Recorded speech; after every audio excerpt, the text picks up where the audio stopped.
तो क्या हाल चाल students, welcome back to another class. तो स्टूडेंट जिसने भी अभी तक कुछ नहीं पढ़ा है उसके लिए आज हम एक रामबाण वीडियो लेके आए हैं। अगर आपने कुछ नहीं पढ़ा है तो ये वीडियो आपके लिए है। आपको क्या करना है, शुरू से लास्ट तक देखना है और आपको पास कराने की गारंटी हमारी है, ठीक है। तो आज हम क्या करेंगे, आज हम मोस्ट इंपॉर्टेंट क्वेश्चन देखेंगे सभी चैप्टर्स के। जो हमारे मैथ में जितने भी चैप्टर्स हैं सभी के मोस्ट इंपॉर्टेंट क्वेश्चन देखेंगे, उनके आंसर देखेंगे, उनको किस प्रकार से सॉल्व करना है। जिस प्रकार से हम आपको बताएंगे उसी प्रकार से आपको सॉल्व करना है। जो भी बच्चे जिनको डर लगता है कि हम फेल हो जाएंगे तो वो डरिए मत, आपके लिए ही वीडियो बनाया गया है। शुरू से अंत तक हमारे साथ बने रहें। तो चलिए पहला क्वेश्चन देखते हैं। हमारे पास दिया है कि सिद्ध कीजिए √3 का परिमेय संख्या। ये हमारे पास वास्तविक संख्या है नामक चैप्टर का है। इसका एक बहुत ही वायरल और बहुत ही बढ़िया सवाल है जो आपके एग्जाम में आता रहता है, ठीक है। तो इसका सवाल में पूछा गया है कि हमें √3 को एक अपरिमेय संख्या सिद्ध करना है। तो इसके लिए क्या करेंगे, इसको सॉल्व करने के लिए क्या करेंगे, चलिए देख लेते हैं, ठीक है। तो सॉल्यूशन में क्या करेंगे, सबसे पहले हम मानेंगे कि माना √3 एक परिमेय संख्या है। जैसे जैसे हम आपको बता रहे हैं उसी तरह से आपको करना है, ठीक है। अपरिमेय संख्या है। तो अब हमने मान लिया कि √3 एक परिमेय संख्या है। तो परिमेय संख्या हम क्या लिखते हैं, इसको p/q की फॉर्म में लिख सकते हैं। तो ये √3 जो होगा वो p/q की फॉर्म में हो जाएगा, ठीक है। अब क्या करेंगे, अब p/q के फॉर्म में है तो हम यहाँ पर लिखेंगे जहाँ पे p और q वो क्या है, वो अभाज्य संख्या है। p तथा q अभाज्य संख्याएं हैं, ठीक है। अब आपको यहाँ पे ये याद रखना है कि अभाज्य संख्या वे होती है जो किसी भी नंबर से डिवाइड नहीं होती, ठीक है। उसको कहते हैं अभाज्य संख्या। मतलब कि ऐसा कोई भी नंबर नहीं है जो p और q दोनों को डिवाइड कर सके, ठीक है। तो वो अभाज्य संख्या होती है, वही हमारे पास परिमेय संख्या होती है। अब क्या करेंगे, हम इसका दोनों तरफ स्क्वायर करेंगे, ठीक है। तो यहाँ पे लिखेंगे दोनों पक्षों का वर्ग करने पर, दोनों पक्षों का वर्ग करने पर। तो दोनों तरफ वर्ग करेंगे, इधर हमारे पास √3 का स्क्वायर हो जाएगा, इधर हो जाएगा p/q का स्क्वायर। इसको जब सॉल्व करेंगे तो हमारे पास आएगा 3 = p²/q², ठीक है। चलिए आगे आगे बढ़ते हैं। तो आगे अब क्या करेंगे हम, यहाँ पे q² को इधर भेज देंगे, 3 इधर जाए तो यहाँ पे हो जाएगा q² = p²/3, ठीक। अब यहाँ पे हम देख रहे हैं कि जो 3 है वो p² को विभाजित कर रहा है, क्योंकि नीचे भाग में आ गया है, मतलब ये इसको काट रहा है, ठीक है। तो अब ध्यान देखिए, अगर कोई भी नंबर किसी नंबर के स्क्वायर को विभाजित करता है तो वो उस नंबर को भी विभाजित करता है। इसका मतलब क्या है, तो चलिए इसका मतलब समझ लेते हैं। अगर मान लेते हैं हमारे पास 4 है, ठीक है। अगर 4 हमारा 8 को विभाजित कर देता है, 4 × 2 = 8, तो ये 8 के स्क्वायर को, 8 का स्क्वायर क्या होता है, 8 का स्क्वायर 64, ठीक। तो 8 के स्क्वायर को भी विभाजित कर देता है, 4 × 1 = 4, 4 × 6 = 24, ठीक है। तो इसका मतलब कोई भी नंबर अगर दूसरे नंबर को विभाजित करता है, डिवाइड करता है, तो वो उसके स्क्वायर को भी डिवाइड कर देता है। तो वहीं यहाँ पे लिखेंगे कि जो 3 है वो हमारे पास p² को विभाजित कर रहा है, अतः यह p को भी विभाजित करेगा, ठीक है, विभाजित करेगा। चलिए अब हम क्या करेंगे, यहाँ पे हमने क्या किया है, यहाँ पे हमें एक इक्वेशन मानेंगे, ठीक है। कौन सा, इसको हम मानेंगे समीकरण नंबर 1, ठीक। अब क्या करेंगे, यहाँ पे p दिख रहा है आपको, p की वैल्यू को हम कुछ और मानेंगे, ठीक है। यहाँ पे हमने p/q चल रहा है तो इसको हम r मान लेंगे। तो यहाँ पे क्या करेंगे, ध्यान देखिए, जिस प्रकार से मैं कर रहा हूँ आपको उसी तरह से करना है, ठीक। तो यहाँ पे माना p = 3r, ठीक है। 3r आपको मान लेना है यहाँ पे p की वैल्यू को। अगर यहाँ पे हम अगर √5 प्रूफ करेंगे तो 5r मानेंगे, √7 प्रूफ करेंगे तो 7r मानेंगे, √2 होगा तो 2r होगा। उसी प्रकार से यहाँ पे 3 है तो 3r हमने माना, ठीक है। अब क्या करेंगे, समीकरण नंबर इसको 2 मानेंगे और इसी मान को हम यहाँ पे p के मान को यहाँ पे p² की जगह रखेंगे, ठीक है। तो यहाँ पे क्या करेंगे, p के मान को समीकरण 1 में रखने पर, ठीक है। जब हम p का मान समीकरण 1 में रखेंगे तब क्या होगा हमारे पास, तो हमारे पास हो जाएगा 3 = 3r² और बटे में q², ठीक है, यही होगा। अब क्या करेंगे, हम q² को इधर भेजेंगे और 3 इधर चलाएगा, ठीक है, ये इधर जाएगा तो हमारे पास होगा q² बराबर, ये हो जाएगा 3r² और बटे में 3 आ जाएगा। ठीक, चलिए अब इसको थोड़ा और सॉल्व कर लेते हैं। तो और सॉल्व करने के लिए क्या करेंगे, चलिए आगे देते हैं। तो अब आगे क्या करेंगे, हमारे पास 3 का स्क्वायर कितना होता है, 3 का ये हो जाएगा 9r² बटे में 3, 3 3 जा 9। तो यहाँ पे हमें क्या मिल रहा है, यहाँ पे हमें मिल रहा है क्यू² बराबर 3r² बटे में कुछ नहीं है, सॉरी यहाँ पे 1 आ जाएगा। अब 3 देखिए r के साथ मल्टीप्लाई में, इधर आएगा भाग में। ठीक है, तो हमें क्या मिलेगा, क्यू²/3 बराबर r²। ठीक, अब ध्यान से देखिए हमने क्या लिखा है, यहाँ पे 3 जो है क्यू² को डिवाइड कर रहा है, भाग कर रहा है ना, दिख रहा है आपको, बस उसी को हमें लिख देना है। तो किस प्रकार से लिखेंगे, चलिए इसको देख लेते हैं। तो स्टूडेंट यहाँ पे 3 जो है क्यू² के डिवाइड कर रहा है, विभाजित कर रहा है, मतलब क्यू को भी विभाजित करेगा। जिस प्रकार हमने लिखा था कि 3p² को विभाजित कर रहा है, अतः p को भी विभाजित करेगा, उसी प्रकार से आप लिखेंगे जो 3 है, 3 क्यू² को विभाजित कर रहा है, अतः क्यू को भी विभाजित करेगा। ठीक है, तो ये हमारे पास था, हमने लिखा 3 क्यू² को विभाजित कर रहा है तो क्यू को भी विभाजित करेगा। अब ध्यान देखिए हमने स्टार्टिंग में क्या लिखा था, हमने सबसे स्टार्टिंग में लिखा था कि जो हमारे पास पी और क्यू है वो हमारे पास अभाज्य संख्या है। अभाज्य संख्या मतलब कि इनमें ऐसा कोई भी नंबर नहीं है जो पी और क्यू दोनों को डिवाइड कर सके। बट हमने प्रूफ क्या कर दिया है, हमने प्रूफ कर दिया है कि जो 3 है वो p² को भी डिवाइड कर रहा है, मतलब p हमारा 300 भी डिवाइड हो रहा है। और यहाँ पे हमने क्या लिखा है कि जो हमारे पास q है वो भी हमारे पास 3 से डिवाइड हो रहा है, यहाँ पे हमने लिख दिया। ठीक है, तो इसका मतलब क्या है, इसका मतलब कि जो हमने p/q माना है वो गलत है। ठीक, हमने क्या माना था कि √3 p/q के बराबर है, मतलब कि √3 एक परिमेय संख्या है। बट ये यहाँ पे हमने सिद्ध कर दिया कि ये 3 से p और q दोनों डिवाइड हो रहा है, मतलब p/q जो हमारे पास परिमेय संख्या है वो परिमेय संख्या नहीं हो सकती। तो कौन सी संख्या होगी, तो हमारे पास हो जाएगी अपरिमेय संख्या। ठीक है, तो यहाँ पे लिखेंगे कि हमारी जो अवधारणा है, हमारी अवधारणा गलत है। ठीक है, गलत है, अतः जो √3 है यह एक कौन सी संख्या हो जाएगी, यह एक हमारे पास अपरिमेय संख्या हो जाएगी, अपरिमेय संख्या है।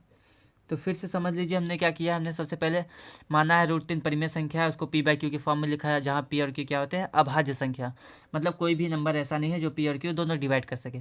बट हमने यहाँ पे सॉल्व कर दिया है, हल कर दिया है, दिखा दिया है, सिद्ध कर दिया है कि जो 3 है वो p और q दोनों को विभाजित कर रहा है। जब दोनों को विभाजित कर रहा है तो वो हमारे पास p और q अभाज्य संख्या नहीं है। तो कौन सी संख्या हो जाएगी, तो अभाज्य संख्या नहीं है, और अभाज्य संख्या नहीं है मतलब कि ये परिमेय संख्या भी नहीं है, क्योंकि p/q परिमेय संख्या होता है। तो हमने ये माना था, इसलिए जो हमने माना है, जो हमने हमारी अवधारणा है वो गलत है, अतः √3 जो है एक अपरिमेय संख्या है। ठीक है, और ये क्वेश्चन जो आपके है ये आपके एग्जाम में आ चुका है, देख लीजिए आपके यहाँ पे हम दिखा देते हैं आपको, यहाँ पे आपके एग्जाम में आ चुका है कि सिद्ध कीजिए कि √3 एक अपरिमेय संख्या है। ठीक है, तो ये आपके एग्जाम में आ चुका है, इसलिए बहुत ज़्यादा इंपॉर्टेंट क्वेश्चन है। चलिए आगे बढ़ते हैं। तो स्टूडेंट हर साल एक क्वेश्चन जरूर आता है कि बहुपद का शून्यक ज्ञात कीजिए और उसके बीच संबंध की सत्यता की जांच कीजिए। ये क्वेश्चन हर साल आता है। जिस प्रकार मैंने आपको दिखाया कि जो हमारे पास √3 वाला जो क्वेश्चन है वो हर साल पूछा जाता है पेपर में, यहाँ पे आपके क्वेश्चन पेपर में दिया है, उसी प्रकार से जो यहाँ पे जो हमारे पास शून्यक होता है वो भी हर साल आता है। मैं आपको दिखा देना चाहता हूँ, यहाँ पे आप देख लीजिए कहाँ गया क्वेश्चन, हमारे पास यहाँ पे है कि द्विघात बहुपद x² + 7x + 12 के शून्यक ज्ञात कीजिए और शून्यक तथा गुणांक के बीच संबंध की सत्यता की जांच कीजिए। ये आपका 4 मार्क्स में क्वेश्चन आता है, तो आपको इस क्वेश्चन को जरूर से जरूर सीखना है। तो चलिए स्टार्ट करते हैं। क्वेश्चन को याद रखना है कि इसके लिए आपको ज़्यादा मेहनत की ज़रूरत नहीं है, बस आपको स्टेप याद रखना है। ठीक है, तो बोला क्या है, हमारे पास एक द्विघात बहुपद है, तो हम इसको पहले लिख देंगे। तो हमारे पास x² + 7x + 12 ये हमारे पास है। ठीक है, हमें इसको सॉल्व करना है और x की वैल्यू निकालनी है, उसी को हम कहते हैं शून्यक। तो x की वैल्यू निकालने के लिए क्या होता है, यहाँ पे जो 12 दिख रहा है आपको इसको इस तरीके से तोड़ना है कि प्लस करने पे 7 आ जाए और मल्टीप्लाई करने पे 12 ही होना चाहिए। ठीक है, तो अगर हम 12 को देखेंगे तो इसको अगर हम ब्रेक करते हैं 4 × 3 तो 4 3 12 होता है, 4 3 12। लेकिन अगर 4 और 3 को जोड़ देंगे तो हमारे पास क्या मिल जाएगा, 7 मिल जाएगा 4 और 3 को। ठीक है, तो यही हमारे पास हम यहाँ करेंगे, यही हमें प्रूफ सिद्ध करना है, मतलब यही हमें सॉल्व करना है। यहाँ पे हो जाएगा x² + 7x को हम 4x + 3x लिखेंगे। ठीक है, यहाँ पे 4 + 3 हो जाएगा x, और ये प्लस में 12, ठीक। और इसको सॉल्व करेंगे तो x² प्लस का ये 4x हो जाएगा, ये प्लस का 3x हो जाएगा, प्लस में 12, ठीक। आगे सॉल्व करते हैं। यहाँ पे x कॉमन दिख रहा है तो हमारे पास क्या आ जाएगा, यहाँ आ जाएगा, देखिए यहाँ पे x अगर हम कॉमन करेंगे, यहाँ पे x² है, एक x आएगा तो एक x बचेगा, प्लस यहाँ पे 4, अगर यहाँ पे x निकालेंगे तो हमारे पास सिर्फ 4 बचेगा, तो ये हो जाएगा x + 4, प्लस में यहाँ पे 3, देखिए 3 4 जा 12 होता है, 3 1 जा 3, मतलब 3 कॉमन ले सकते हैं। यहाँ पे आएगा x, यहाँ पे 3 4 जा 12। जब दोनों ब्रैकेट में एक जैसा नंबर दिख जाए तो हम उसको अलग कर लेंगे, ठीक। तो यहाँ पे x + 4 ये अलग हो जाएगा, और ये दोनों एक साथ हो जाएंगे, मतलब कि x + 3, ठीक है। अब क्या करेंगे, x की वैल्यू निकालने के लिए हम x का जो हमारे पास गुणनखंड जो मिला है इसको हम 0 के बराबर रखेंगे, ठीक है। तो वही हम करेंगे। अगर हम x + 4 को 0 के बराबर रखेंगे और x + 3 को 0 के बराबर रखेंगे तो हमारे पास कौन कौन सी वैल्यू आएगी। तो x + 4 0 के बराबर होगा तो यहाँ पे x बराबर प्लस का 4 इधर जाएगा, माइनस का 4, पहला शून्यक ये मिल जाएगा। उसके बाद x + 3 बराबर 0 है, 3 इधर जाएगा तो x बराबर -3, ये हमारे पास दूसरा शून्यक है, ठीक है। तो ये हमारे पास इसके शून्यक मिल गए हैं। उसके बाद हमें बोला क्या है कि हमें इस यहाँ पे शून्यकों और गुणांकों के बीच संबंध की सत्यता की जाँच करनी है, ठीक है। तो इसमें आपको 2 फॉर्मूला याद रखना है। पहला, अल्फ़ा + बीटा जो होता है वो हमारे पास होता है -b/a, ठीक है। और हमारे पास जो अल्फ़ा × बीटा होता है वो होता है c/a। यही हमारे पास फॉर्मूला है, और इस फॉर्मूले को आपको यूज़ करना है। अगर ये फॉर्मूला आपको नहीं याद है तो आप इस क्वेश्चन को बिल्कुल भी सॉल्व नहीं कर पाएंगे, ठीक। तो चलिए इसको अब देख लेते हैं किस प्रकार से हम करेंगे। तो यहाँ पे याद रखिए जो पहला शून्यक होता है इसको हम अल्फ़ा मान लेते हैं, दूसरा वाले को हम बीटा मान लेते हैं, ठीक। और ये b और a क्या होता है, तो यहाँ पे जो हमारे पास समीकरण है, यहाँ पे ये इसका जो व्यापक रूप होता है, मैं आपको इधर दिखा देता हूँ व्यापक रूप किस प्रकार से होता है। तो जो व्यापक रूप होता है, व्यापक रूप किसी भी द्विघात बहुपद का व्यापक रूप होता है ax² प्लस का bx प्लस का c, ये होता है, ठीक है। तो अगर यहाँ पे देखेंगे यहाँ पे इसके हिसाब से, तो यहाँ पे c की वैल्यू 12 दिख रही है, दिख रहा है आपको, b की वैल्यू 7 दिख रही है, और a की वैल्यू x के स्क्वायर के साथ वाला a होता है, बट यहाँ पे कुछ नहीं है, मतलब कि a की वैल्यू 1 है, ठीक। तो हम क्या करेंगे, उसी को हम नीचे लिख देंगे। हमें क्या क्या दिया था, हमें दिया था a बराबर 1, b बराबर 7 और c बराबर 12, ठीक है। ये हमें दिया गया था। अब इसी को हमें सॉल्व करना है। तो क्या करेंगे, फॉर्मूला लगाएंगे। पहला, शून्यकों का योगफल। पहला फॉर्मूला क्या होता है, शून्यकों का योगफल। तो अल्फ़ा + बीटा बराबर होता है -b/a। अल्फ़ा हमने कितना निकाला है, -4, प्लस बीटा हमने कितना निकाला है, -3, बराबर -b की वैल्यू कितनी है, 7, तो -7 बटे में a की वैल्यू कितनी है, 1 हो जाएगा। इसको अगर सॉल्व करेंगे तो -4 -3 बराबर -7, ये हो जाएगा -7 बराबर -7। तो इसको हम कहते हैं संबंध की सत्यता की जांच, मतलब कि दोनों पक्ष हमारे पास बराबर हो जाए, ठीक है। चलिए स्टूडेंट, अब दूसरा संबंध हम देख लेते हैं। दूसरा संबंध हमारे पास क्या है कि अल्फ़ा × बीटा बराबर c/a, ठीक है। तो दूसरा संबंध इसको हम प्रूव करेंगे। तो दूसरे में क्या लिखा है हमारे पास कि अल्फ़ा × बीटा = c/a। अल्फ़ा की वैल्यू कितनी है, -4, तो -4 हो जाएगा, इंटू बीटा की वैल्यू -3, तो यहाँ पे -3 = c/a। c की वैल्यू कितनी है, वो 12 है हमारे पास, तो हो जाएगा 12, और a की वैल्यू 1 है, मतलब बटे में 1। यहाँ पे माइनस माइनस प्लस हो जाएगा, 4 3 जा 12, मतलब 12 बराबर 12। तो यहाँ पे हमने क्या किया, यहाँ पे हमने पहला संबंध यहाँ पे प्रूफ किया है, यहाँ पे दूसरा संबंध प्रूफ किया, ठीक है। तो आपके द्विघात बहुपद वाले में 2 संबंध होते हैं। पहला संबंध क्या होता है, शून्यकों का योगफल अल्फ़ा + बीटा बराबर -b/a, और शून्यकों का गुणनफल होता है अल्फ़ा × बीटा बराबर c/a, ठीक है। तो ये हमारे पास क्वेश्चन हो गया, सेकंड क्वेश्चन। ये आपके एग्जाम पॉइंट ऑफ व्यू से बहुत ज़्यादा इंपॉर्टेंट है, ठीक है। ये आपके क्वेश्चन में पेपर में आया हुआ है, तो मैंने आपको अभी दिखाया है। कहाँ पे था, तो हमारे पास यहाँ पे एक क्वेश्चन था जो आपके एग्जाम में आया हुआ था, ठीक है। तो यहाँ पे आप देख लीजिए, यहाँ पे, ठीक। चलिए अब आगे बढ़ते हैं, अगले चैप्टर के जो मोस्ट इंपॉर्टेंट क्वेश्चन है उसको सॉल्व करेंगे।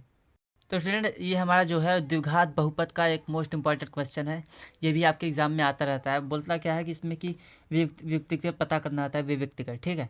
विविक्तिकर पता करना होता है, उसके बाद हमें पता करना होता है कि इसके जो मूल आएंगे। याद रखना है कि द्विघात बहुपद में जो x की वैल्यू होती है उसको हम कहते हैं शून्यक, बट द्विघात समीकरण में हमारे पास जो x की वैल्यू होती है उसको कहते हैं मूल, ठीक है। तो इसमें 3 टाइप्स के मूल होते हैं, तो उन्हीं तीनों का हमें बोला गया है प्रकृति ज्ञात कीजिए, किस प्रकार के मूल हमें प्राप्त होंगे, ठीक है। तो चलिए इसको देख लेते हैं। तो विभक्तिकार को हम डी से दिखाते हैं, ठीक है। आपको याद रखना है डी की वैल्यू कितनी होती है, बी स्क्वायर माइनस का 4ac, ठीक। ये वैल्यू होती है डी की। अब इसमें बोला क्या है, यहाँ पे अगर हम ध्यान देंगे तो यहाँ पे इसका जो हमारे पास द्विघात बहुपद का जो व्यापक रूप होता है, व्यापक रूप, वो हमारे पास होता है ए एक्स स्क्वायर प्लस का बी एक्स प्लस का सी बराबर 0, ठीक है। अगर आपने ये द्विघात समीकरण या फिर दो चर वाले रैखिक समीकरण युग्म या फिर वास्तविक संख्या या फिर हमारे पास जो समांतर श्रेणी है, इन चैप्टर्स को नहीं पढ़ा है तो हमने अपने वीडियो चैनल पे पूरा 1 शॉट वीडियो अपलोड किया, वहाँ जाके पूरे इंपॉर्टेंट क्वेश्चन और सभी कंसेप्ट को देख सकते हैं। चलिए यहाँ स्टार्ट करते हैं, यहाँ आप देख लेते हैं। तो हमारे पास सी की वैल्यू कितनी दिख रही है, 3/2, मतलब कि सी की वैल्यू कितनी है, 3/2 है। और बी की वैल्यू, बी एक्स के साथ वाला होता है, तो यहाँ पे बी की वैल्यू कितनी दिख रही है, 2 दिख रही है, मतलब कि बी की वैल्यू 2 है। और एक्स स्क्वायर के साथ वाला ए होता है, बट यहाँ पे कुछ नहीं है, मतलब 1 होगा, ठीक है। तो यहाँ पे ए की वैल्यू कितनी हो जाएगी, 1। अब हम यहीं पे रख देंगे इसको। तो जब डी की वैल्यू हम निकालेंगे तो बी स्क्वायर होता है, मतलब कि 2 का स्क्वायर माइनस का 4 × 1 × 3/2, ठीक है। इसको सॉल्व करेंगे तो 2 1 × 2, 2 2 × 4, तो आंसर कितना आएगा, 2 का स्क्वायर 4 हो जाएगा हमारे पास, और 3 2 × 6। इस यहाँ पे हम देखेंगे तो हमारे पास जो आ जाएगा डी की वैल्यू वो हो जाएगी माइनस का 2, ठीक है। अब आपको याद रखना है कि जब भी हमारे पास जो डी होता है, अगर हमारे पास जो डी है वो 0 से बड़ा आता है, ठीक, तो हमारे पास वास्तविक मूल होते हैं, ठीक है। कैसे मूल होते हैं, वास्तविक, वास्तविक और भिन्न भिन्न मूल, मतलब कि यक्स की 2 वैल्यू आएगी, दोनों अलग अलग होगी और वास्तविक होगी। बट अगर हमारे पास डी की वैल्यू 0 के बराबर आती है तो वो हमारे पास वास्तविक तो होता है लेकिन भिन्न भिन्न नहीं होता। भिन्न भिन्न मीन्स की हमारे पास जो यक्स की अलग अलग वैल्यू आती है, अगर 0 से बड़ा होता है डी की वैल्यू, अगर 0 के बराबर होगा तो वास्तविक तो होंगे बट दोनों की वैल्यू सेम टू सेम होगी, मतलब यक्स के दोनों मान बराबर होंगे। अगर हमारे पास डी की वैल्यू 0 से छोटी हो जाती है, 0 से छोटी मीन्स माइनस में हो जाती है, जैसा कि यहाँ पे आया हुआ है, तो जब भी माइनस में होती है तो हमारे पास काल्पनिक मूल होते हैं, ठीक है। काल्पनिक मूल, काल्पनिक मूल मतलब कि कोई भी वास्तविक मूल नहीं होता, वास्तविक मूल नहीं। तो इसका हमें प्रकृति बतानी है, तो इस मूल का जो प्रकृति हो जाएगा वो हो जाएगा कोई भी वास्तविक मूल नहीं, कोई वास्तविक मूल नहीं, मतलब कि कोई भी हमारे पास यक्स की वैल्यू नहीं मिलेगी, ठीक है। चलिए अब आगे बढ़ते हैं अगले क्वेश्चन की तरफ। ये क्वेश्चन भी आपके एग्जाम में आया हुआ है, मैं आपको दिखा देना चाहता हूँ कहाँ पे है। तो यहाँ पे कहाँ गया, तो आप यहाँ पे देख लीजिए, यहाँ पे हमारे एक क्वेश्चन दिया गया है कि आप समीकरण यहाँ पे दिया है, ठीक है। X square plus 2x plus 3/2 0 विभक्तिकर होगा, इसका विभक्तिकर पूछा गया आपके एग्जाम में, ठीक है। तो हमने कितना निकाला है, हमने निकाला -2, मतलब ये वाला ऑप्शन सही होगा, ठीक है। तो यही हमारे पास है। बट यहाँ पे कभी कभी मूलों की प्रकृति भी पूछ लिया जाता है, जैसे यहाँ पे देखिए एक सवाल है हमारे पास, इसके मूल होंगे तो किस प्रकार के होंगे, वास्तविक होंगे, असमान होंगे, या फिर वास्तविक बराबर होंगे, या फिर वास्तविक नहीं, या फिर 0। तो इस टाइप्स के मूल क्या विभक्तिकर और उसकी प्रकृति के बारे में पूछा जाता है, तो हमने यहाँ पे आपको सिखाया है, ठीक है। चलिए बढ़ते हैं अगले क्वेश्चन की तरफ। तो स्टूडेंट यहाँ पे हमारे पास एक समांतर श्रेणी जिसको हम एपी कहते हैं, अर्थमेटिक प्रोग्रेशन का एक मोस्ट इंपॉर्टेंट क्वेश्चन है जो आपके एग्जाम में 3-4 सालों में रिपीटेड हो रहा है। तो उस क्वेश्चन को हम लेके आए हैं, जो बहुत ज़्यादा इंपॉर्टेंट है, इसको आपको सीखना है। आसान होता है बट आपको किसी भी स्टेप को मिस नहीं करना है, अगर आपने स्टेप मिस किया तो आपका नंबर कट सकता है, ठीक है। तो चलिए देख लेते हैं। बोला गया कि उस समांतर श्रेणी का 31वां पद पता करना है हमें, जिसका 11वां पद 38 है और हमारे पास 16वां पद 73 है। तो ध्यान देखिए दिया क्या है, सबसे पहले दिया है हमारे पास, क्या क्या दिया है उसको हम लिख लेंगे, ठीक है। तो हमें क्या करना है, हमें 11वां पद दिया है, तो A11 11वां पद कितना है, वो हमारे पास है 38, ठीक। 11वां पद होता कैसा है, हम फॉर्मूला आपको याद रखना है कि AN = होता है A + n-1 इंटू में D, ठीक है। अगर आप इस फॉर्मूले को भूल जाएंगे तो यह क्वेश्चन आप नहीं कर पाएंगे। तो अगर आपने फार्मूला नहीं याद है, आपको नहीं पता है कि कौन कौन से फार्मूले इंपॉर्टेंट है, तो हमने अपने चैनल पे अपलोड किया है, आप वहाँ पे जाके देख सकते हैं। सभी इंपॉर्टेंट क्वेश्चन के फार्मूले हैं जिसको हम यूज़ करके क्वेश्चन को सॉल्व करते हैं, ठीक है। तो यहाँ पे देखिए हमें 11वां पद 38 दिया, तो यहाँ पे अगर 11वां पद निकालेंगे तो n की वैल्यू 11 रखेंगे, तो हो जाएगा A11 = A प्लस यहाँ पे 11 - 1 इंटू डी। तो क्या हो जाएगा, ये हो जाएगा A11 = A प्लस 11 में से 1 गया 10 डी हो जाएगा। 11 के मान हमें कितना पता है, वो 38 दिया, तो हो जाएगा 38 बराबर A प्लस 10 डी, ठीक है। इसको हम मान लेंगे समीकरण नंबर 1। उसके बाद हमें क्या दिया है कि 16वां पद 73 है, मतलब कि A16 A16वां पद हमारा 73 है। अगर इसी को हम फिर से इस फॉर्मूले को यूज़ करेंगे, इसी फॉर्मूले में इसको यूज़ करेंगे तो हमारे पास क्या आएगा, अगर 16वां पद निकालेंगे तो हमारे पास हो जाएगा A16 बराबर A+16 - 1 इंटू डी। एन की वैल्यू हमने 16 रख दिया क्योंकि ठीक है, क्योंकि एन होता है, एन की वैल्यू यहाँ पे 11 था तो 11 रखा, यहाँ पे 16 है 16 रखेंगे हम। तो ये हो जाएगा A+16 में से 1 गया 15 डी, और यहाँ पे 16 की मान कितना है, 16 का मान 73 है तो हो जाएगा 73।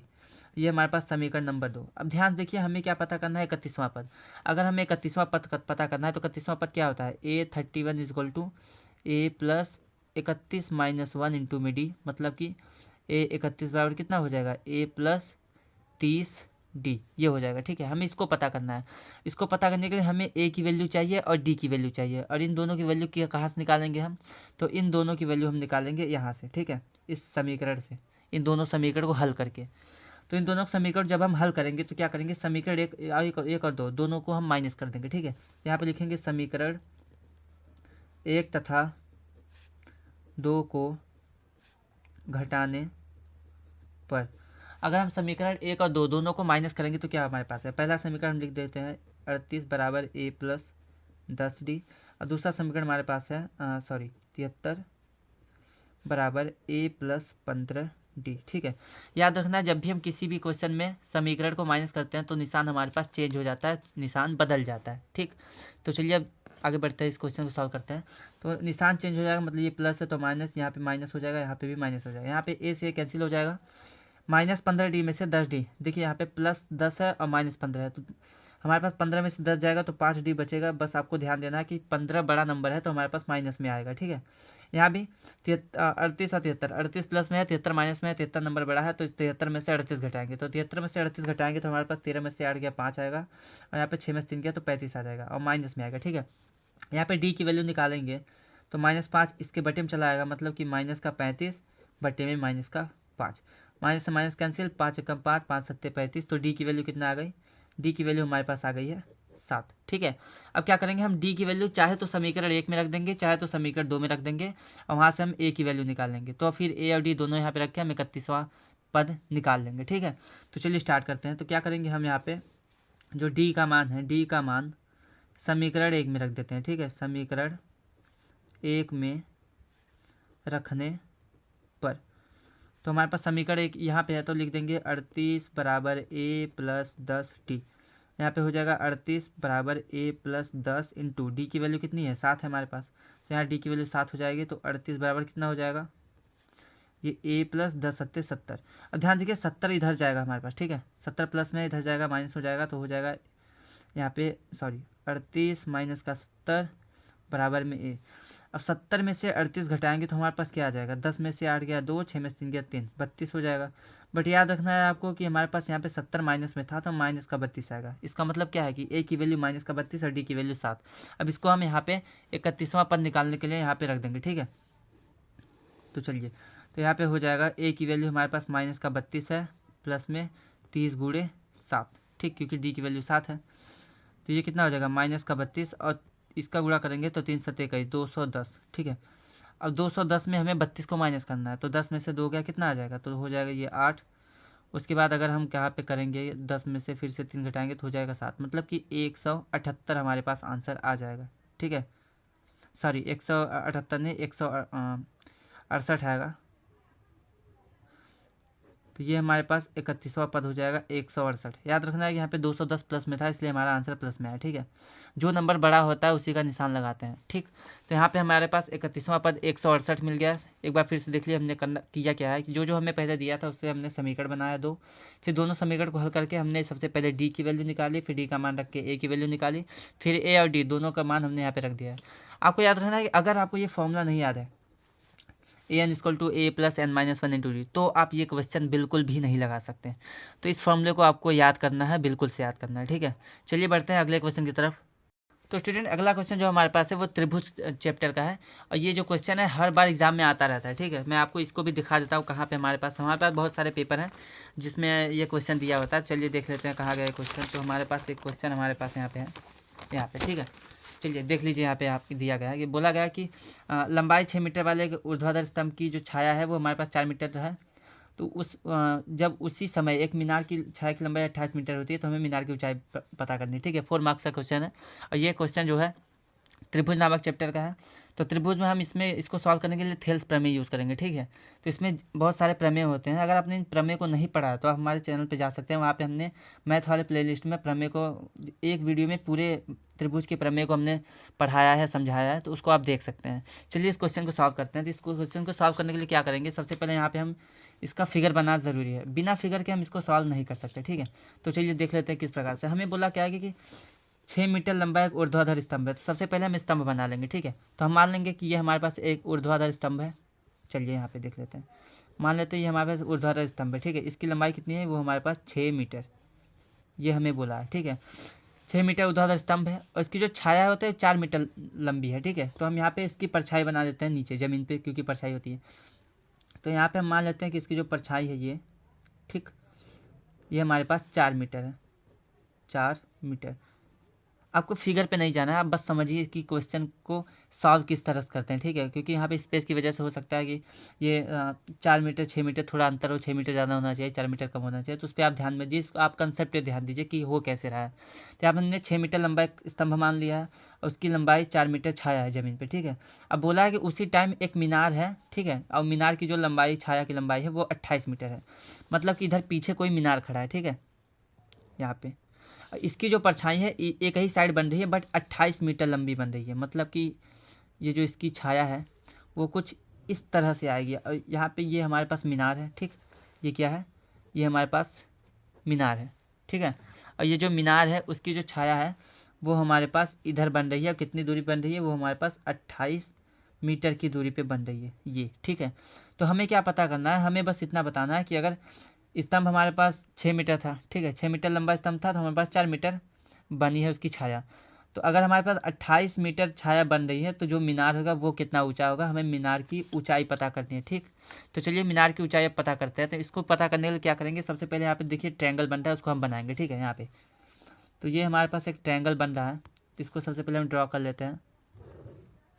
ठीक, तो यहाँ पे एक ट्रायंगल है। अब ध्यान देखिए, अब यहाँ पे हम यूज़ करेंगे जो हमने त्रिभुज में प्रमेय पढ़ा होता है, थेल्स प्रमेय या फिर थेल्स प्रमेय का विलोम भी होता है, उसका यूज़ करेंगे। ठीक है, वो कहता क्या है कि अगर हमारे पास 2 त्रिभुज हैं, ठीक, वो कहता क्या है कि अगर एक त्रिभुज हमारे पास है, ठीक, मान लेते हैं यहाँ पे एक त्रिभुज है, ये किधर समझा, इधर समझाते हैं। अगर हमारे पास एक त्रिभुज है, ठीक, और किसी एक भुजा के समांतर कोई लाइन खींची गई है इस प्रकार से, तो ये जो लाइन होती है इन दोनों भुजाओं को बराबर बराबर अनुपात में, बराबर बराबर अनुपात में विभाजित करते हैं, ये हमारे पास होता है। तो ध्यान देखिए, यहाँ पे एक त्रिभुज है और ये वाला जो त्रिभुज है ये इस लाइन के समांतर है, तो इसको विभाजित करेगी। ठीक है, और आपको याद रखना है जब भी ये विभाजित होता है समान अनुपात में, तो जो त्रिभुज होते हैं वो समरूप होते हैं। तो यहाँ पे आपको ये लिखना है कि हमारे पास जो ये त्रिभुज है, हम मान लेते हैं इसको, यहाँ पे ये ए मान लेते हैं, ये बी हो जाता है, ये सी, ये डी, और इधर ई मान लेते हैं। ठीक है, तो यहाँ पे देखिए एक ही त्रिभुज के अंदर दूसरा समांतर लाइन खींची गई है, मतलब कि ये जो छोटा वाला त्रिभुज है और ये जो बड़ा वाला त्रिभुज है, ये दोनों आपस में क्या होंगे, समरूप होंगे। ठीक है, याद रखना है आपको।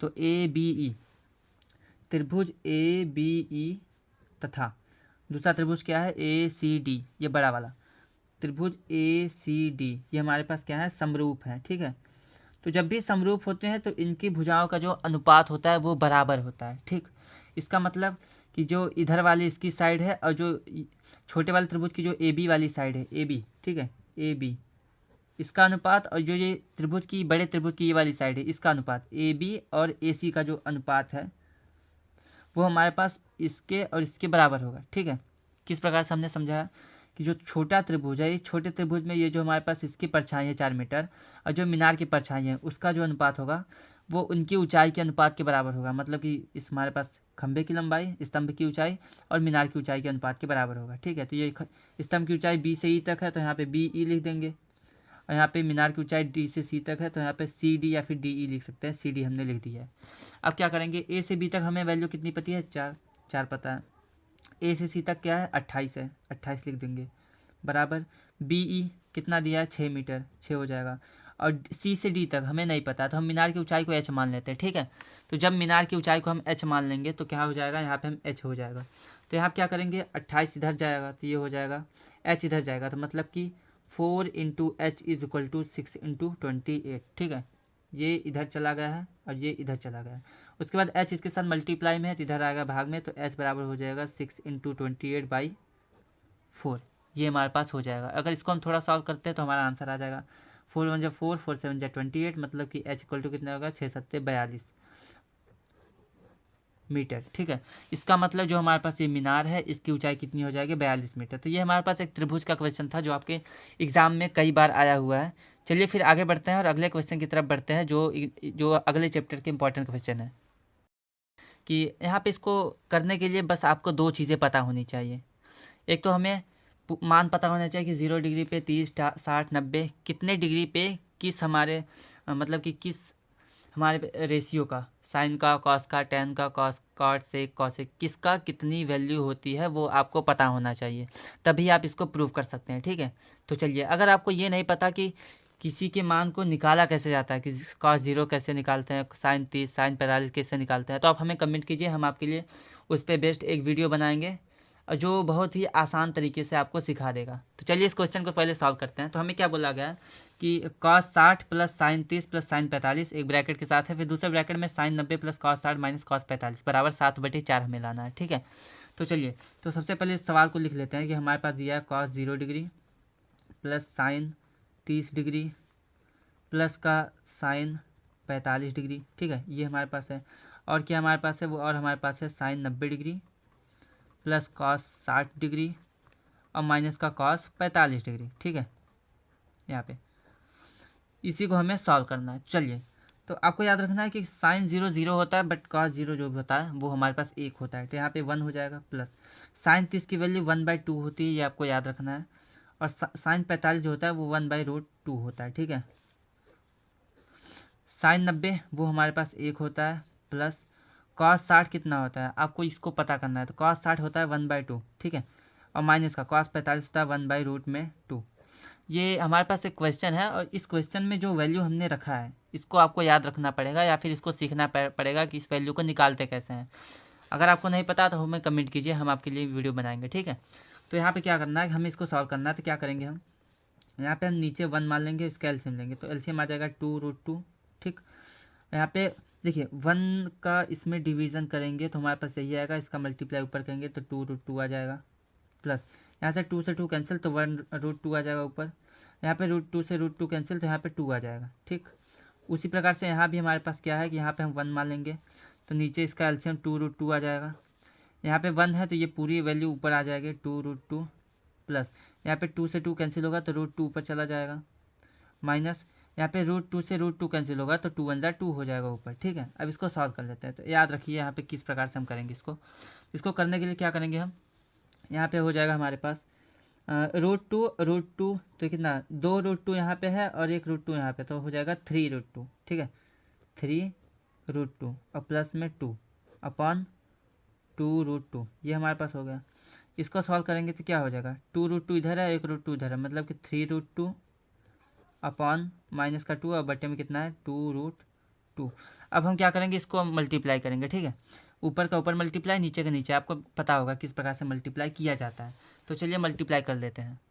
तो स्टूडेंट्स में क्या करना है, नीचे नीचे मल्टीप्लाई ऊपर ऊपर, तो कि ये क्या हो जाएगा, ये हमारे पास हो जाएगा 3√2 + 2 मल्टीप्लाई बाई 3√2 - 2, और यहाँ पे बटे में क्या हो जाएगा, इसका इसमें मल्टीप्लाई हो जाएगा 2√2 × 2√2। अब याद रखिए यहाँ पे हमें क्या दिख रहा है, यहाँ पे दिख रहा है a + b और a - b दिख रहा है आपको। तो फॉर्मूला क्या होता है, हमारे पास फॉर्मूला होता है कि a + b अगर एक ब्रैकेट में है और दूसरे ब्रैकेट में a - b है तो इसका हो जाएगा a² माइनस का b², ठीक है। ये हमारे पास फॉर्मूला होता है। इसी फॉर्मूले का यहाँ पे यूज़ करेंगे। तो फॉर्मूले का यूज़ किस प्रकार से करेंगे, चलिए देख लेते हैं इसको। तो ये हमारे पास हो जाएगा a की वैल्यू यहाँ पे ये है तो ये a² हो जाएगा, मतलब कि 3√2 का स्क्वायर और माइनस b² मतलब 2 का स्क्वायर, और अपॉन में 2 2 ज़ा 4, और यहाँ पे √2 का √2 में मल्टीप्लाई होगा तो रूट हट जाएगा, मतलब 2 आएगा। तो ये कितना हो जाएगा 3 का स्क्वायर 9, √2 का स्क्वायर 2 माइनस का 2 का स्क्वायर 4 अपॉन में 4 2 ज़ा 8, ठीक है। और इसको सॉल्व करेंगे तो हमारे पास क्या आएगा 9 2 ज़ा 18 माइनस का 4/8। अब 18 में से 4 माइनस करेंगे, ठीक है। 18 में से 4 माइनस करेंगे कितना आएगा, 18 में से 4 माइनस करने के बाद हमारे पास आएगा 14/8। अब इसको सॉल्व करेंगे तो 2 4 जा 8, 2 7 जा 14, तो कितना आंसर आ गया, आंसर आ गया 7/4। ये हमारे पास आंसर है। अब यही आंसर हमें प्रूफ करना था, ध्यान से देख लीजिए यहाँ पे हमें कितना प्रूफ करना था, यहाँ पे हमें प्रूफ करना था 7/4। तो इसी 7/4 को हमने यहाँ पे प्रूफ कर दिया है, ठीक है।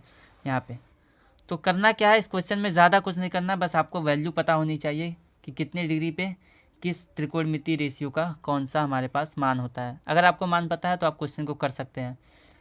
चलिए आगे बढ़ते हैं अगले क्वेश्चन की तरफ। तो स्टूडेंट यहाँ पे क्वेश्चन दिया गया, क्वेश्चन में क्या बोला है, क्वेश्चन बोला गया कि 14 सेंटीमीटर त्रिज्या वाले एक वृत्त के केंद्र पर समकोण बनाती है। तो लघु त्रिज्यखंड का हमें क्षेत्रफल पता करना है। सॉरी, यहाँ पे का होगा, तो लघु त्रिज्यखंड का क्षेत्रफल पता कीजिए। तो याद रखिए हमारे पास एक वृत्त है, ठीक है, यहाँ पे ऐसा कुछ, ये हमारे पास वृत्त है। और वृत्त का जो केंद्र है इसकी त्रिज्या हमारे पास 14 सेंटीमीटर है, 14 सेंटीमीटर। और हमें बोला गया कि जो त्रिज्या है वो केंद्र से 90 डिग्री, समकोण मतलब कि 90 डिग्री का कोण बनाती है, मतलब कि कुछ इस प्रकार से यहाँ पे 90 डिग्री, चाहे ऊपर भी बन सकता है नीचे भी बन सकता है, ये 90 डिग्री का कोण बनता है। तो हमें लघु त्रिज्यखंड, याद रखिए जो छोटा टुकड़ा होता है उसको कहते हैं लघु त्रिज्यखंड और बड़े वालों को कहते हैं दीर्घ त्रिज्यखंड। हमें लघु त्रिज्यखंड का फॉर्मूला मतलब कि मान निकालना है, मतलब इसका क्षेत्रफल हमें पता करना है, ठीक है, इसका। तो यहाँ पे हमें थीटा की वैल्यू कितनी दी गई है, वो 90 डिग्री दी गई है, ठीक। तो आपको ये पता होना चाहिए कि जो क्षेत्रफल का फॉर्मूला होता है वो क्या होता है। तो जो क्षेत्रफल का फॉर्मूला होता है, क्षेत्रफल त्रिज्यखंड का जो क्षेत्रफल फॉर्मूला होता है वो होता है θ/360 इंटू में πr², ठीक है, ये होता है। हमें आर की वैल्यू कितनी पता है, 14 सेंटीमीटर। अब इसी को हम यूज़ करेंगे, तो फॉर्मूला हमारे पास θ/360, थीटा की वैल्यू 90 है तो इसका हो जाएगा 90/360 गुणे पाई की वैल्यू कितनी होती है 22/7, और आर की वैल्यू कितनी दी गई 14, मतलब 14 इंटू 14, क्योंकि स्क्वायर में है इसलिए हमने 2 बार लिख दिया है, ठीक है। अब 7 से 7 दूना 14 कैंसिल हो गया, ये हो जाएगा 0 0 कैंसिल, 9 1 9, 9 4 36। अब इसको और थोड़ा सॉल्व कर लेते हैं, तो हमारे पास क्या होगा, हमारे पास ये हो जाएगा, चलिए ये हो जाएगा 22 इंटू 14 इंटू 2/4, 2 1 जा 2, 2 2 जा 4, और 2 1 जा 2, 2 7 जा 14। तो आंसर कितना आएगा 22 7। तो 22 का हम 7 में मल्टीप्लाई कर लेंगे तो हो जाएगा 154, ठीक है। 7 दूना 14, 7 दूना 14 15, तो ये हो जाएगा इतना सेंटीमीटर स्क्वायर। तो हमारे पास ये क्षेत्रफल आ गया है त्रिज्यखंड का। तो यही फॉर्मूला आपको याद रखना है, अगर फॉर्मूला नहीं याद है तो आप गए, फिर समझ लीजिए, तो आपका कुछ हो नहीं पाएगा। तो फार्मूला ज़रूर से याद करना है, नहीं पता तो हमें कमेंट कीजिए आप हमें, तो हम आपके लिए फार्मूला प्रोवाइड करेंगे। चलिए बढ़ते हैं अगले क्वेश्चन की तरफ। तो अगला क्वेश्चन हमारे पास किसका है, अगला क्वेश्चन हमारे पास है, ये हमारे पास है जो हमारे पास क्षेत्रफल वाला मतलब चैप्टर होता है, जो हमारे पास, तो जो हमारे पास क्वेश्चन है वो हमारे पास पृष्ठीय क्षेत्रफल तथा आयतन वाले चैप्टर से है, ठीक है। तो इसमें बोला क्या गया कि हमारे पास 2 घन है जिनमें से प्रत्येक का आयतन इतना है। ध्यान दीजिए ये क्वेश्चन जो है बहुत बार रिपीटेड है, ठीक है। मैं आपको दिखा देना चाहता हूँ कि यहाँ पे जो क्वेश्चन हमारे पास है, यहाँ देख लीजिए आप, बोला है कि 2 घनों में जिनके प्रत्येक का आयतन 64 सेंटीमीटर क्यूब है, तो हमें इनके फलकों को मिलाकर एक घनाभ बनाया गया है। उस घनाभ का हमें संपूर्ण पृष्ठीय क्षेत्रफल पता करना है, ठीक है। ये आपके एग्जाम में आया हुआ क्वेश्चन है, ये आपका प्रीवियस ईयर क्वेश्चन पेपर है, ठीक है। जिसमें देख लीजिए मैंने आपके लिए बहुत सारे प्रीवियस ईयर क्वेश्चन रखे हैं, जिसमें मैं यहाँ पे आपको सॉल्व करा रहा हूँ क्वेश्चन को। तो चलिए इस क्वेश्चन को सॉल्व करते हैं। तो इसमें क्या बोला गया है कि हमें घनाभ का आयतन दिया गया है, ठीक है, घन का आयतन, 2 घन हमारे पास, और दोनों का आयतन कितना है 64 सेंटीमीटर क्यूब। प्रत्येक का आयतन मतलब पहले का भी 64 सेंटीमीटर क्यूब है, दूसरे का भी 64 सेंटीमीटर क्यूब है, ठीक है। तो चलिए सबसे पहले इसका आयतन है तो इसकी भुजा निकालने, तो जो घन का आयतन होता है, घन का आयतन वो कितना है, घन का आयतन होता है a क्यूब, और आयतन हमें कितना दिया है 64, तो मतलब कि a क्यूब की जो वैल्यू है वो हमें दी गई है 64। इसको सॉल्व करेंगे तो a क्यूब इक्वल टू कितना, 64 किसका क्यूब होता है, वो हमारे पास होता है 4 चौक 16, 16 चौका 64, मतलब कि 4 का क्यूब होता है। तो यहाँ पे क्यूब से क्यूब कैंसिल, मतलब कि a की वैल्यू कितनी आ जाएगी 4, ठीक है। अब ध्यान दीजिए हमारे पास a का क्यूब यहाँ पे है, ठीक है, और इसका आयतन हमारे पास 64 दिया था, और इसी के जैसा एक और क्यूब है हमारे पास, ठीक,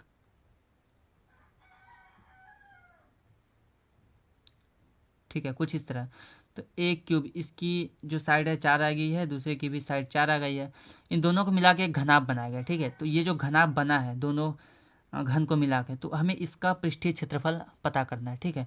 तो सबसे पहले देखिए घनाभ का हमारे पास यहाँ पे इसकी चौड़ाई तो 4 ही रहेगी, ऊंचाई भी 4 ही रहेगी, बट यहाँ पे जो लंबाई है वो बढ़ गई है, कितनी हो गई है, 4 4 8 हो गई है। तो यहाँ पे हम लिख देंगे कि 2 घनों से बने घनाभ की भुजा। ठीक है, कौन कौन सी भुजा हमारे पास, एल का मान हो जाएगा 4+4 मतलब कि 8।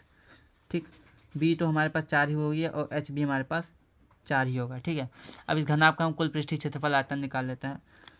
तो इसका घनाभ का यहाँ पे लिख देंगे, घनाभ का संपूर्ण पृष्ठीय क्षेत्रफल कितना होता है, वो होता है 2 ब्रैकेट में LB + BH + HL। ठीक है, ये होता है। अब इसको सॉल्व कर लेते हैं। तो यहाँ पे हो जाएगा 2 × L × B, L की वैल्यू 8 है और B की वैल्यू 4 है, मतलब कि 8 × 4 हो जाएगा, प्लस B × H मतलब 4 × 4 B × H हो जाएगा, प्लस H × L, H 4 है L 8 है, तो मतलब कि 4 × 8। अब इसको सॉल्व कर लेते हैं। इसको सॉल्व करने के तो क्या आएगा हमारे पास, 2, ये 8 चौके 32, 4 चौके 16 और यहाँ पे 8 चौके 32। ठीक है, तो इसको हम अब जोड़ लेंगे तो कितना आ जाएगा हमारे पास, 2 6 2 8 1 10 हासिल 1 3 1 4 3 7 1 8। ठीक है, इतना हो जाएगा, ये हो जाएगा 160। और यहाँ पे देखिए हमारे पास जो भुजा है वो हमारे पास किस में था, वो हमारे पास सेंटीमीटर था। ठीक है, आप देख लीजिए ध्यान से, ये हमारे पास सेंटीमीटर क्यूब में था, मतलब कि जो इसका हमारे पास क्षेत्रफल आएगा वो आ जाएगा सेंटीमीटर स्क्वायर में। ठीक, तो यहाँ पे ये क्वेश्चन समाप्त होता है। ये क्वेश्चन आपके एग्जाम में आया हुआ क्वेश्चन है, तो इस क्वेश्चन को आपको बिल्कुल भी नहीं छोड़ना है, बट आपको हर चैप्टर के फॉर्मूले को याद रखना है। अगर फॉर्मूला याद है तो आप इस क्वेश्चन को जल्दी से कर लेंगे। ठीक है, जिसने कुछ भी नहीं पढ़ा है उसके लिए भी ये बहुत ज़्यादा इंपॉर्टेंट है, जिसने पढ़ा है वो ज़रूर से इस क्वेश्चन को देख ले, रिवीजन कर लें। ठीक, चलिए बढ़ते हैं अगले क्वेश्चन की तरफ, जो हमारे पास सांख्यिकी का है। तो स्टूडेंट, ये हमारे पास सांख्यिकी का एक मोस्ट वायरल क्वेश्चन है जो हर बार एग्जाम में आता है। ठीक है, बट यहाँ पे हमें पी दिया है, कहीं पे एफ हो सकता है, एक्स हो सकता है, वाई हो सकता है, बट हर बार ये क्वेश्चन पक्का आता है। ये क्वेश्चन हमने क्या किया है, यहाँ से उठाया है कि हमारे पास जो प्रीवियस ईयर क्वेश्चन पेपर थे वहाँ से। ठीक है, हमें क्या बोला गया कि पी का मान क्या चाहिए, यहाँ पे एक प्राप्तांक दिया है वर्ग अंतराल। ठीक, और यहाँ पे विद्यार्थियों की संख्या दी गई। ठीक है, इसका माध्य हमें पता है, बट यहाँ पे हमें पी की वैल्यू पता करनी है। तो चलिए इसको देखते हैं किस प्रकार से निकाला जाता है।